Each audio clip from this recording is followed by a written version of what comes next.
Hello viewers, welcome to topper TNPSC. இந்த வீடியோவில் நம்ம ப்ரீவியஸ் இயர் பொது தமிழ் கொஸ்டின் பேப்பர் பார்க்க போகிறோம். அதில் இது 2016 டிஎன்பிஎஸ்சியில் கேட்ட கொஸ்டின்.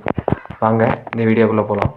திருச்செந்தீர் கலம்பகம் என்னும் நூலை இயற்றியவர் ஈசான தேசிகர். அடுத்தது சொல்லின் செல்வர் யாருன்னு பார்த்தோம்னா அது ராபி சேதுப்பிள்ளை. வசன நட வள்ளலார் அப்படின்னா அது ஆறுமுக நாவலர். தமிழ் தென்றல் அப்படின்னு பார்த்தோம்னா திருவி கல்யாண சுந்தரனார். தண்டமிலாசான் சீத்தலை சாத்தனார். ஞாபகம் வச்சுக்கோங்க. அடுத்தது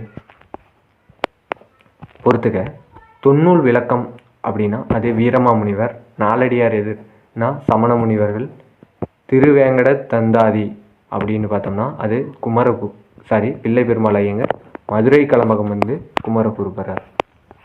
அடுத்தது பொறுத்துக்க தான். புத்தக சாலை யார் எழுதுனான்னு பார்த்தோம்னா பாரதிதாசன். தீக்குச்சிகள் அப்துல் ரஹ்மான். சிக்கனம் சுரதா. காடு வாணிதாசன். ஞாபகம் வச்சுங்க. புத்தக சாலை பாரதிதாசன். தீக்குச்சிகள் அப்துல் ரஹ்மான். சிக்கனம் யாருன்னா சுரதா. காடு வாணிதாசன். அடுத்து கரிகாலனின் முன்னோர் காற்றின் போக்கை அறிந்து களம் செலுத்தினர் என்பதை கூறும் நூல் புறநானூறு. அடுத்தது சீடைக்காக சிலேட்டு பணயம், முறுக்குக்காக மோதிரம் பணயம், காப்பிக்காக கடுக்கன் பணயம். இப்பாடலின் ஆசிரியர் கவிமணி தேசிய விநாயகம். ஞாபகம் வச்சுங்க. சீடைக்காக சிலேட்டு பணயம், முறுக்குக்காக மோதிரம் பணயம், காப்பிக்காக கடுக்கன் பணயம். இப்பாடலின் ஆசிரியர் கவிமணி தேசிய விநாயகம்.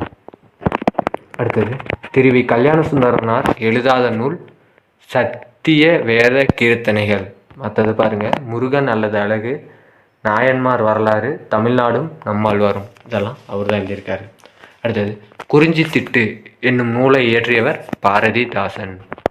அடுத்தது வீரசோழியம் என்னும் இலக்கண நூலை இயற்றியவர் புத்தமித்திரர். அடுத்தது நெஞ்சாற்றுப்படை என அழைக்கப்படும் நூல் முல்லை பாட்டு. அடுத்தது தமிழகத்தை 72 பாளையங்களாக பிரித்து ஆண்டவர் நாயக்கர்கள். நாயக்கர்கள் தான். அடுத்தது நோக்கினார் கண்ணிடத்தே தம் தொழில் நிறுத்துவோர் என ஓவியருக்கு இலக்கண உரை வகுத்தவர் நச்சினார் கினியர். நோக்கினார் கண்ணிடத்தே தம் தொழில் நிறுத்துவோர் என ஓவியருக்கு இலக்கண உரை வகுத்தவர் நச்சினார் கினியர். அடுத்தது சரியான விடையை தேர்ந்தெடு. கீழுள்ளவற்றுள் தமிழ்நாட்டில் பறவைகள் புகலிடங்களுள் ஒன்று வடுவூர். உள்ளவற்றுள் தமிழ்நாட்டில் பறவைகள் புகலிடங்களுள் ஒன்று வடுவூர். அடுத்தது பட்டுக்கோட்டை கல்யாண சுந்தரனாரின் பட்டப்பெயர் மக்கள் கவிஞர். அடுத்தது தேம்பாவணியில் வளன் என்னும் பெயர் சொல்லால் குறிப்பிடப்படுபவர் சூசை மாமுனிவர். அடுத்தது நான் தனியாக வாழவில்லை, தமிழனோடு வாழ்கிறேன் என கூறியவர் திருவி கல்யாண சுந்தரனார். நான் தனியாக வாழவில்லை, தமிழனோடு வாழ்கிறேன் என்று கூறியவர் திருவி கல்யாண சுந்தரனார். அடுத்தது பேராயக் கட்சியிலிருந்து விலகி பின் தந்தை பெரியார் தம்மை இணைத்து கொண்ட இயக்கம் நீதி கட்சி. பேராய கட்சினா இங்கே காங்கிரஸ் கட்சி தான் கொடுத்துருக்காங்க. அடுத்தது கோடகநல்லூர் சுந்தர சுவாமிகள் யாருடைய ஞான ஆசிரியர் அப்படின்னு பார்த்தோம்னா பே. சுந்தரம் பிள்ளை.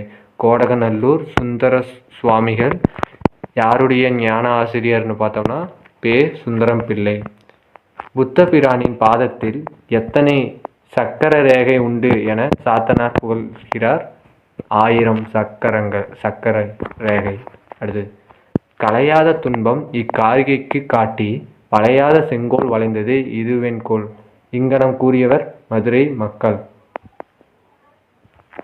ஞாபகம் வச்சுங்க. அடுத்து நெடுந்தேர் ஊர்மதி வளவ. இந்த அகநானூற்று அடியில் உள்ள வளவ என்பதன் பொருள் தேர்ப்பாகன். அடுத்தது தீயினார் சுட்டப்புண் உள்ளாரும் ஆறாதே நாவினார் சுட்டவடு. இக்குறட்பாவின் அடி கீழ்கண்டவற்றுள் எது சரி? தீப்புண் ஆறும் நாப்புண் ஆறாது. அடுத்தது நேயர் விருப்பம், விலங்கு இல்லாத கவிதை ஆகிய நூல்களை இயற்றியவர் அப்துல் ரஹ்மான். அடுத்தது பீலிப்பே சாகாடும் என்பதில் சாகாடு என்ற சொல்லின் பொருள் வண்டி. அடுத்தது தமிழ் நாடக கலைக்கு ஒரு பெருநாட்சா என பாராட்ட பெற்றவர் அறிஞர் அண்ணா.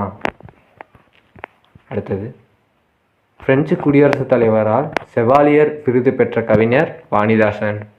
எங்கள் பகைவர் எங்கோ மறைந்தார், இங்குள்ள தமிழர்கள் ஒன்றாதல் கண்டே. இதை யார் சொன்னாங்கன்னு பார்த்தோம்னா பாரதிதாசன். பொருந்தாத இணையை குறிப்பிடுக. பரிபாடல் 10 பாட்டு. இதுதான் தவறான விடை. ஏன்னா பரிபாடல் 8 தொகை நூலில் வரும். மற்றது பாருங்க, சிற்றிலக்கியங்கள் 96 இருக்கு. திருக்குறள், முப்பால், மலைப்படுகடகம் கூத்தராற்றுப்படைன்னு அழைப்பாங்க. அடுத்து, வல்லை என்பது உலக்கை பாட்டு தான் வல்லை. அடுத்தது, பட்டியல் 1 உள்ள சொற்களை பட்டியல் 2 உள்ள சொற்களோடு பொருத்தி கீழே உள்ள குறியீடுகளை கொண்ட சரியான விடையை தேர்ந்தெடுக்க. பாருங்க, அறுவை வீதினா ஆடைகள் விற்கும் வீதி, கூல வீதினா தானிய கடை வீதி, பொன் வீதினா பொற்கடை வீதி, மல்லர் வீதினா மல்லர் வாழும் வீதி. இதோட இந்த வீடியோ முடியுது. இந்த வீடியோ பிடிச்சிருந்தா லைக் பண்ணுங்கள், ஷேர் பண்ணுங்கள், சப்ஸ்கிரைப் பண்ணுங்கள். நன்றி.